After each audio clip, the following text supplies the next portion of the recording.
The opportunity to be here today. I'd like to proceed into our PowerPoint presentation. I'm sure by this point you're getting quite worn out on PowerPoint presentations, but wanted to highlight a few things from an economic standpoint. Obviously the state is in an up cycle. We have good growth in our wages, good growth in our state product, and the nice part of that is it also pushes down our state unemployment benefits. We're down $126 million, down 69% over what we had been in unemployment benefits paid out. A few more economic details. Obviously, you can see the top line, the blue line, starting in 2007, is the number of jobs. It bottomed out in September 2010, and now we're back to the point where our number of jobs in the state is about back where it was before the recession. And our unemployment rate peaked out in the 8.8, 8.9 range, and now we're down to 3.7%. That has very significant ramifications for the state because we're now at a point where we're really at full employment. And we're actually starting to dip into employers are hiring people that may not been fully qualified for those positions. When you look forward, we have a projection over the next 2 years of a growth of approximately 21,000 more jobs. We are required to do a biannual update of our jobs projections by the BLS, Bureau of Labor Statistics. In that, we found, projecting out through 2022, that if we continue in the path we're on, which allows for a mild recession and allows for other factors, we're looking at a growth in our jobs of approximately 109,000 jobs. This is without any dramatic changes. This is continuing the path we're on. We went back and tried to evaluate what that means to us. Okay, we have 109,000 new jobs we're going to create, and this is new jobs, growth in jobs, not just change in jobs. When we look at the demographics, because of the impact of the baby boomers and what's going on with our demographics in general, there's shifts through all layers, but in particular the baby boomers rolling out of our workforce, we find that in those same years, we only have a growth in our workforce of just under 14,000. It's a problem that creates a gap of over 95,000 shortfall in people available to fill the jobs that we have coming. I'll get back to that a little later as we talk about some of the details of our budget. I want to go through what our budget's really made up of. Now, our presentation this year is a little different than in prior years. And the reason is because in prior years we focused on those effects that are affecting our state budget primarily. We thought it would be important that you see more of the details of what really goes on in our department. Our department is substantially funded by federal money. It comes out of the federal unemployment tax and from other resources. And because of that, our total operating budget, 75% of it is from federal money. We also have some funds that have been established through legislation, our penalty and interest fund, which comes off of our collections, and a special admin fund, which is provides an interest return to us off of our fund balances, provides the lion's share of what else there is beyond that, except for our workforce development training funds. The workforce development training funds come from 3% of the unemployment tax collections. And the general fund, historically, has been less than 1%. Now, we've been working on several things. Since we are counter-cyclical, we get more money from the federal government when we have need for trying to help with unemployment benefits in other ways. We're counter-cyclical with our money. We're going through a period where most people are looking for more staff. We're actually in a decline. We've reduced our full-time equivalents by about 35 over the last year. We're probably looking at another 5% reduction over the coming year, which will primarily be through attrition. As most of you know, we have 25 offices around the state, and we handle quite a high volume. As you can see, we dealt with 206,000 job seekers last year. Some of the other key important facts that we have, our unemployment tax collections last year, 199 million. And because of how the cycles work, at one point, because of problems with the fund and the unemployment activity that was going on in the state, our unemployment tax base rate crept up to over 3.3%. Because of the changes that we've gone through, we've been able to bring that rate down to 1.585%. Just the difference in that rate alone to our employers is a savings of $153 million. Now you'll notice that we took in 199, but we only paid out $126 million. It went to 55,000 claimants. So there is a difference there. And then going forward, we expect that to be fairly in line with coming years. The difference between our collections and our payments made out is going towards retiring the bonds that the department had to go into several years ago in order to make up for the shortfall that occurred. As most of you know, our fund basically went broke a few years back, and we had to bond for it. The rate had been held down artificially low. It wasn't ready to accommodate a recession like we just went through.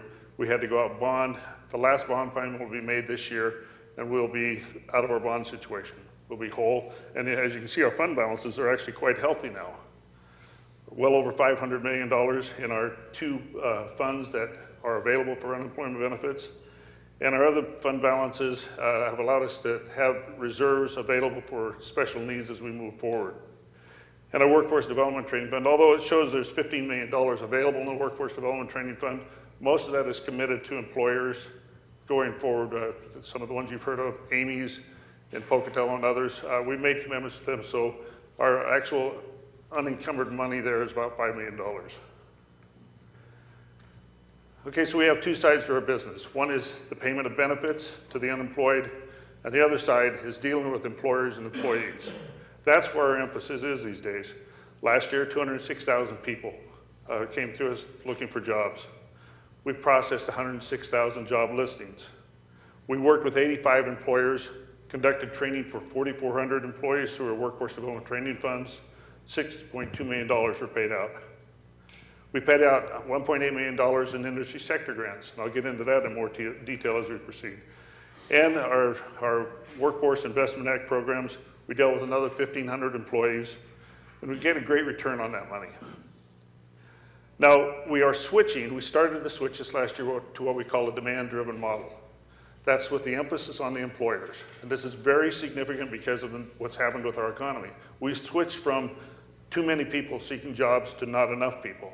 We're trying to figure out how to deal with the employers in a more effective way. Get the training programs they need, get things focused, do a better job for the employers, because at the end of the day, we don't create jobs. We get people placed in jobs.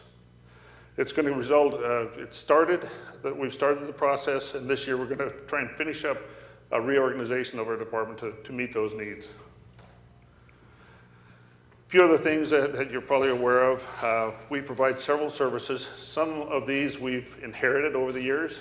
Our department has always been the one that tried to keep things going that we think are for the benefit of our citizens and the employees. Our wage and hour service, dealing with disputes on claims. Our career information system, which is available through our schools and to our workforce. Our Human Rights Commission, Serve Idaho, which according to the statistics, we're now the second in per capita service, volunteer service in the nation, and our Disability Determination Service, which is part of the Social Security Administration, and it actually is ranked #1 in the country for its efficiency as an organization. These are all services that we provide out of our dedicated funds, not out of general funds, and we're pleased to do that for the state. A couple things that aren't really on anybody's horizon except ours is one has to do with our internal computer systems. We needed to get off the state's mainframe. The state controller's office was moving off the mainframe. A few years back, we joined a consortium with some other surrounding states. A great deal of money was spent, federal money was spent trying to figure out how to do it. Our staff decided that what was being proposed was not good for our state. That consortium that we were in continued on. Others were formed of groups of states around the country. Our people set off on their own path to try and solve the problem. And this last September, they rolled off the state's mainframe, rolled onto our server-based system. And at that point, we were at $7.1 million in expenditure. The group that we left spent over $70 million. Their system failed, ours succeeded.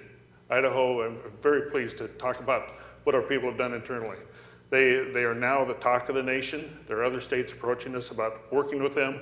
We accomplished several things in that conversion. There are many more things we want to do, and we're hoping that because of the success of our staff and the consortiums with the other states, we'll be able to bring our costs down significantly as we continue to progress in that area.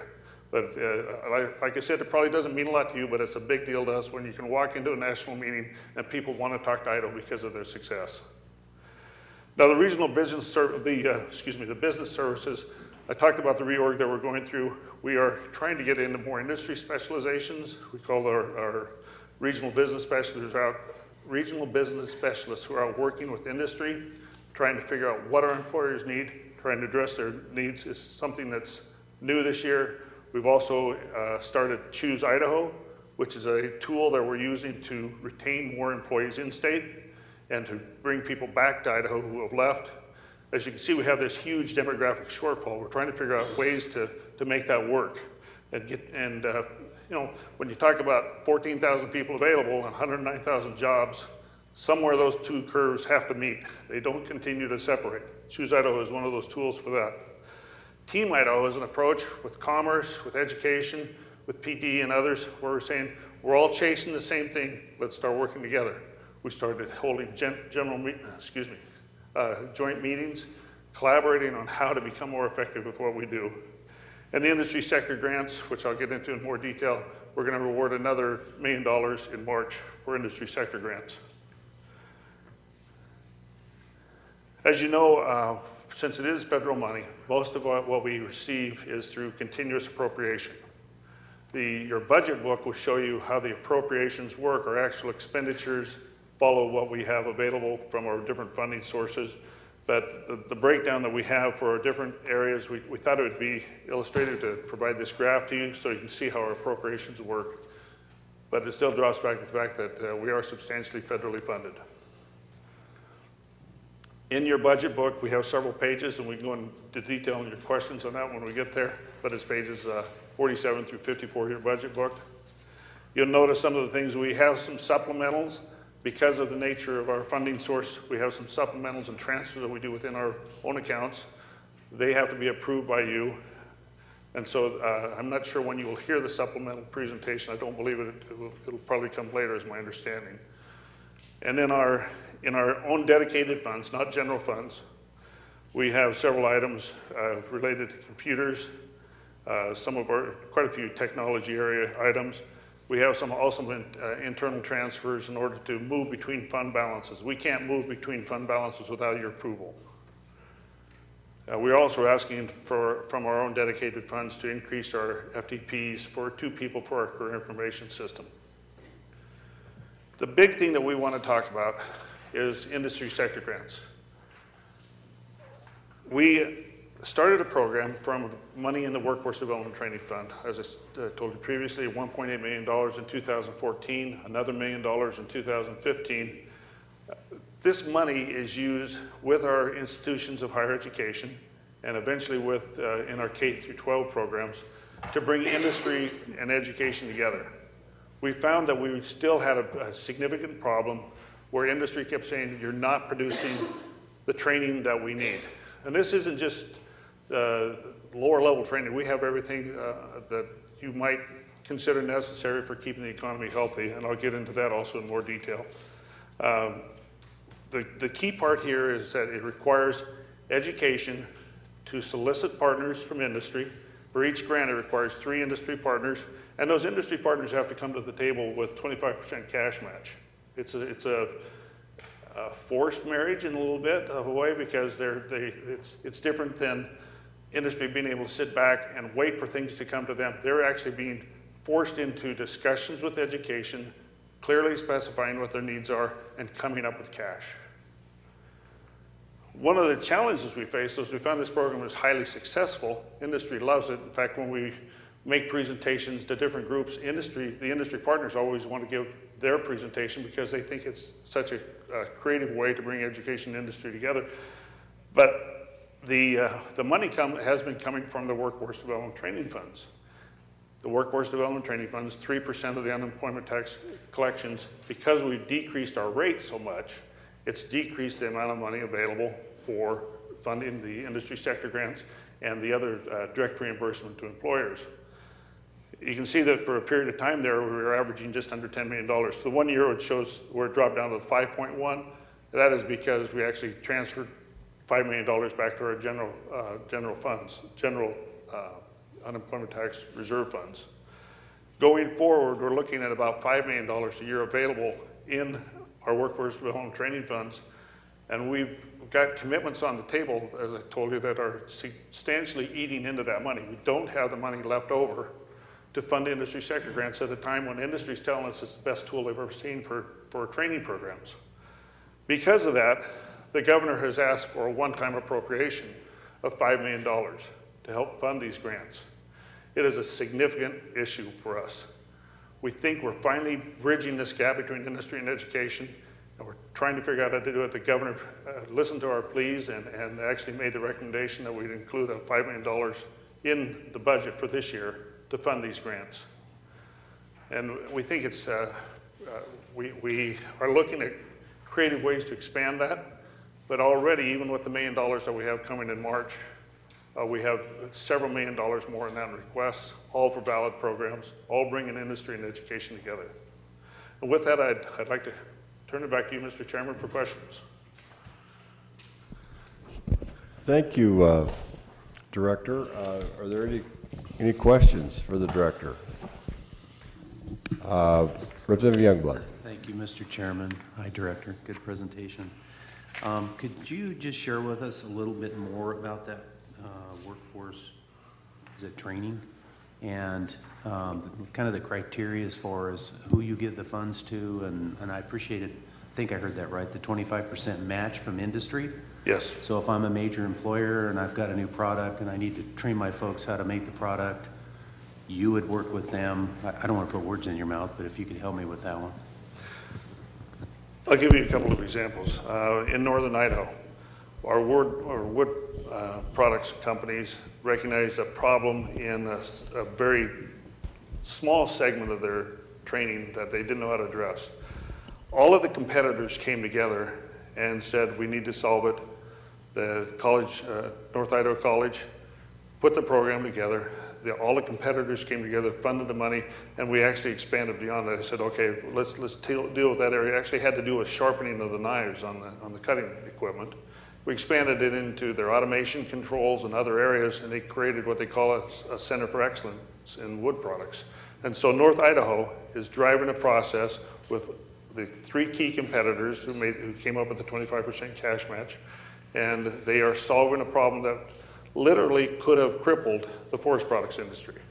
Wouldn't have been able to do it through the traditional route. We have the same thing going on. We have in medical education, we have a shortage of doctors, and we don't have an answer for that. But one possibility is relying more on physician's assistants. ISU came to the table and said, we would like to expand our lab. We are trying to do things. They had certain funding sources. They went to the 2 major healthcare providers and one of the large insurance providers, said, will you come to the table, bring your matching money, help us expand this lab, and because of that, we'll be able to substantially expand the number of physician's assistants. In computer science, Boise State, we know that we have a great technology base here, but we're starting to see a lot of companies migrate out of the state. Boise State said, if you can help us figure out how to expand our graduate base, we can meet that. That's what they said to their industry partners. There's several industry partners came to the table, and they not only came up with their 25%, they came up, I think it was 32% cash match in the form of scholarships to students to keep them in the system, in addition to the money that we provided to make that program happen. It is somebody called it surgical, and that may be the case. We're going after very specific areas, and we're trying to address needs that cannot be or have not been met through the traditional education process. Follow-up? One quick follow-up, Chairman. Thank you. Representative Youngblood. And when you expend those dollars and that training, do we continue with any tracking of the, or should I use the word accountability or return of what that employer has then been able to create as far as increased jobs, increased revenue for the local area? Are we following up and tracking some of the successes there? This is relatively new. In fact, some of the programs just started about 6 months ago. So We have a very strict accountability approach. We're looking more at the number of graduates and placements than we are what happens after they are placed, because it goes to various employers, but we have a very strict accountability approach, tracking of graduates, and for example, in the case of Boise State with their software engineering, they will demonstrate that before they're finished, it'll increase their graduates from 30 to 60 per year, and they are actually saying with this momentum building, they're targeting eventually getting this to 200 graduates per year in that particular program. A huge change. Senator Schmidt. Thank you, Mr. Chairman. Mr. Edmunds, thank you for the presentation, and I'm going to follow up on that. But I'd like to look at the funding stream for these industry sector grants. You're asking for a $5 million general fund transfer. My understanding is that this fund comes from a 3% tax on the standard wage. Wouldn't there be a more appropriate ongoing plan to fund this rather than a one-time shot? Director Edmunds.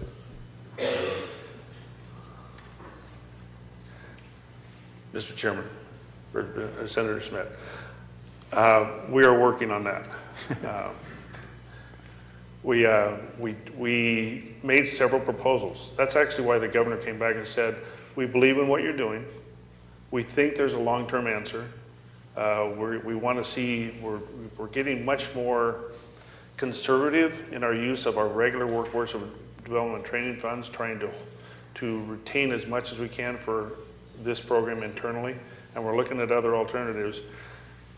But for the time being, because of the commitments we'd already made in the Workforce Development and Training Fund, which historically had only been used for direct reimbursement to employers, and this program being new started to tap into those resources, the governor agreed that short term that he would recommend this $5 million appropriation, and it's actually going to be used over a 2-year period. And we make commitments in the coming year that carries us for 2 years.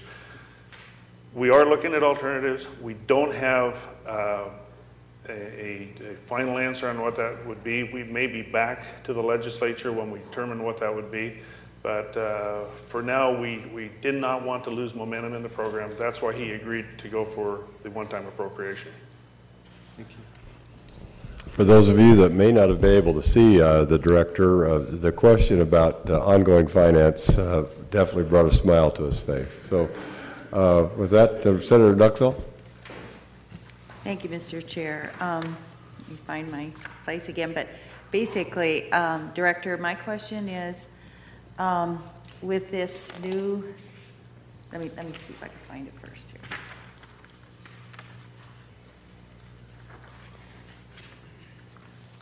With the change to a demand-driven model, if I could understand that a little bit better, and I guess the connection is that has something to do with losing employees out of the local offices. So if you could explain that to me. Director Edmunds. We have decreased our employee count by about 35 over the last year. We expect it'll probably be another 25 to 30 over the coming year because of funding changes. To me, those are separate. We have this internal debate all the time. Are we making these changes because of funding pressures or because of business practices? To me, what we're doing with the demand-driven model has to do with business practices. We're trying to find a way to get away from being the unemployment office to being the employment office. And because of that, you're going to see things that we're going to move in several locations. We're probably going to move away from 8 to 5 office hours and try to have people assigned to being out on the street, talking to employers, dealing with people in training programs. We found so much of our resources are tied up in keeping offices open from 8 to 5 that we want to have the local presence, but we want the local presence to be active, more active in the community. And so, and I'm assuming that once we start rolling this out, I'd love to come meet with you and your business representatives in your community and explain what we're doing and figure out how to meet your needs. Because our goal is to focus on how to get people in the right jobs at higher pay. Follow up, Mr. Chair. Follow up, Senator. Okay, thank you.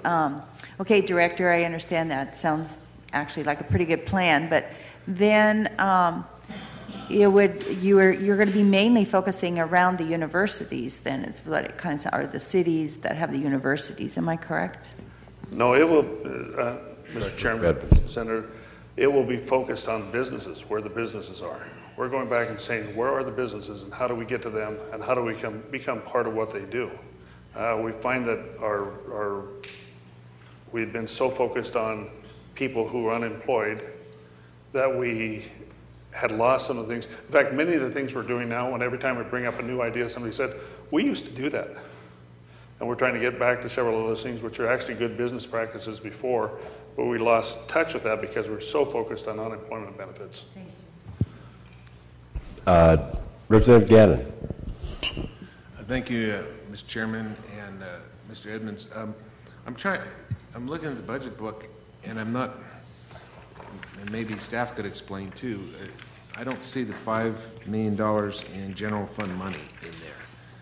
And Director Edmunds. and maybe Mr. I'm Chairman, looking in the Or wrong place. Keith, whoever can help here. Mr. Chairman, I'd like to turn that to Keith. Let him see what I'd like to hear how he answers this. Keith, can you It point is that there. out for us, It's a please? question of how it flows.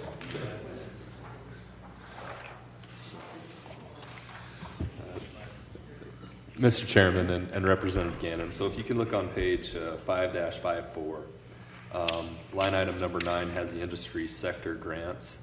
That's a $5 million recommendation by the governor, and that will be a cash infusion. And then you'll see the line right below that is cash transfers. And so that line there will give the state controller the authority to transfer the cash from the general fund into the Workforce Development Training Fund. Mr. Chairman, if I might. Director Edmunds. So our Workforce Development Training Funds, that's a dedicated fund balance that we track very carefully, but as I said, it's been historically used for direct reimbursement to employers. Because of the industry sector grants, we've been using it for that. It's what's in the authority of that fund. But because of decreased revenue flows, the commitments we've already made, this was going to come from the general fund, be transferred into our fund. So it's transferred from one fund to another for the end purpose of providing more industry sector grants. Representative Gannon, are you okay?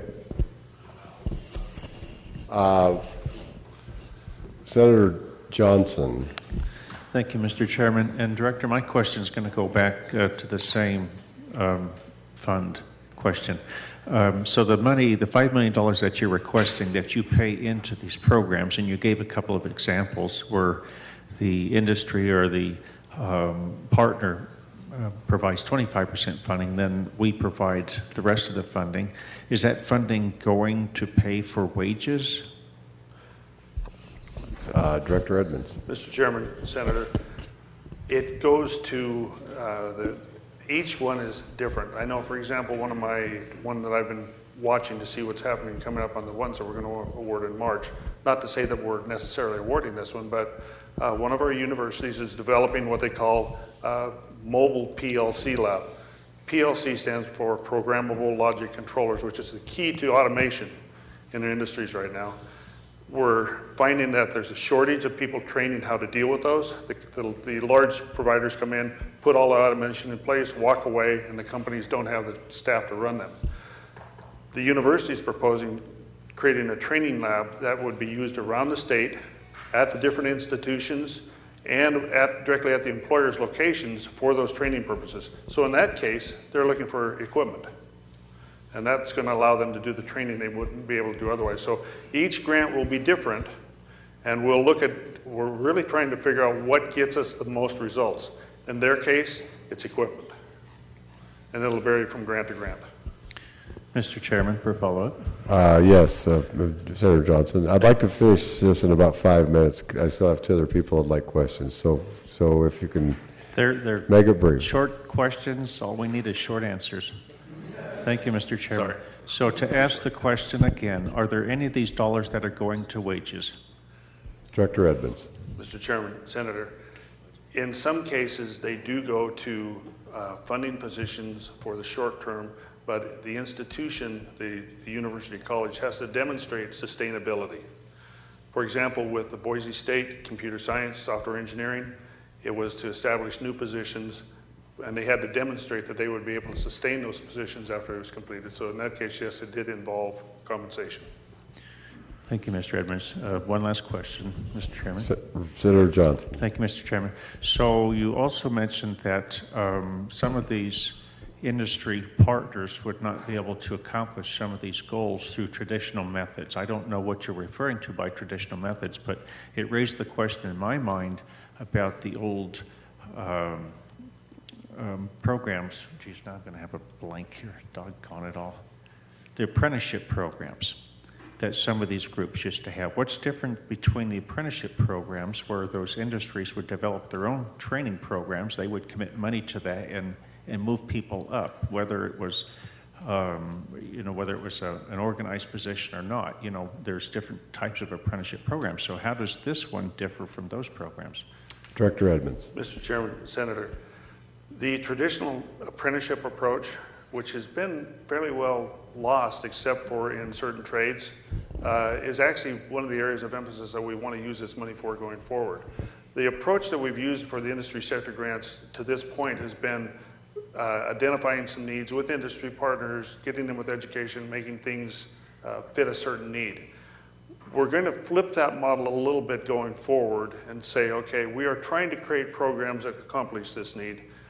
Industry partners, you've told us what it is, then we go to the education partners.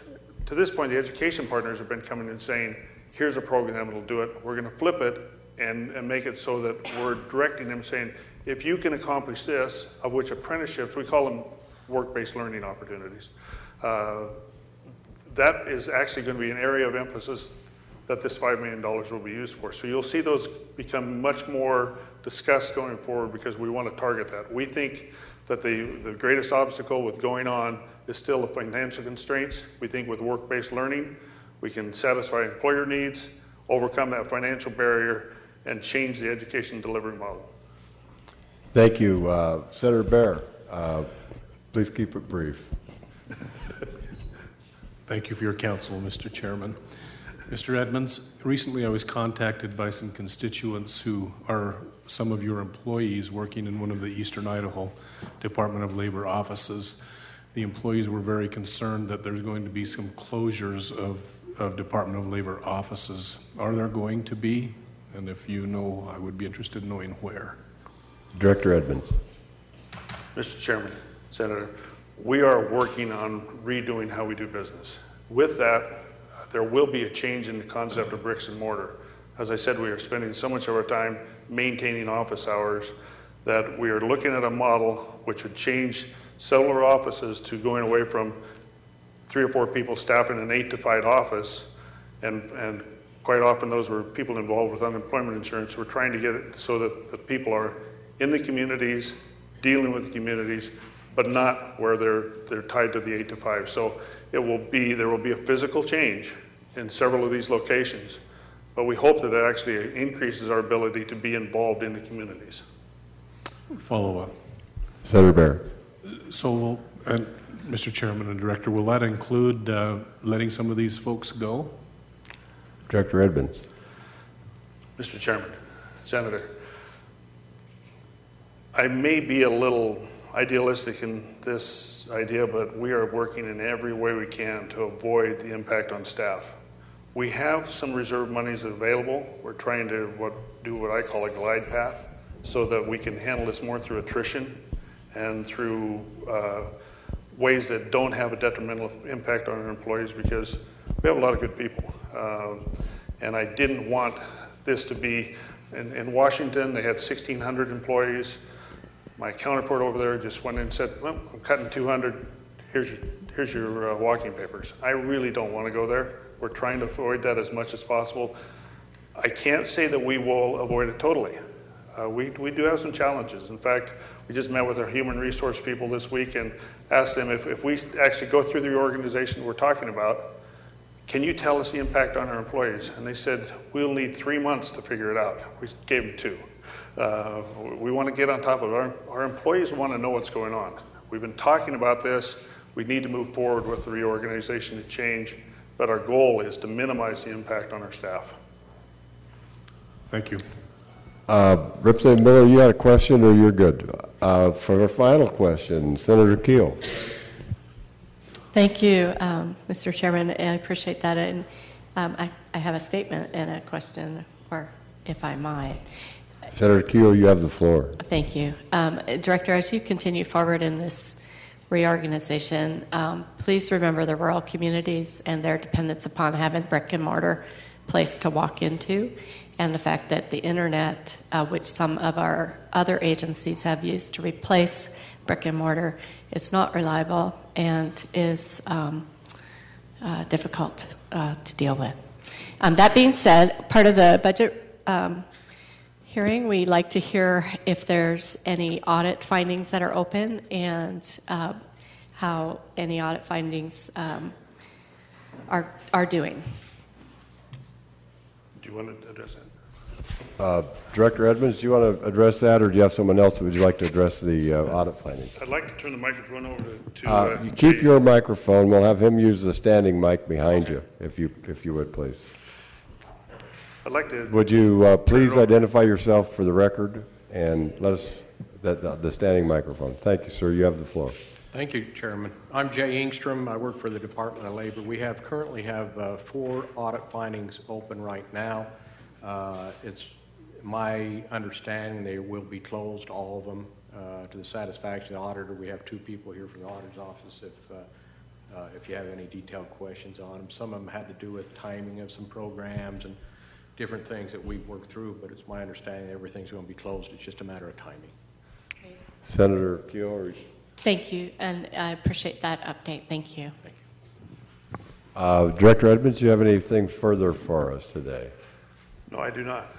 Well, thank you. I had that on my to-do list about the audit. So the good senator helped me clear that up and make sure we got that into the record. With that, we appreciate your report. Look forward to continuing working with you, and we're excited to hear that you're wanting to become the Office of Employment and not the Office of Unemployment. Thank you, sir. The next item on our agenda is self-governing boards, and when they get in here and get prepared, then Mr. Bybee will introduce and kick this off for us, and Mr. Bybee will do that from up here on the, whatever this is.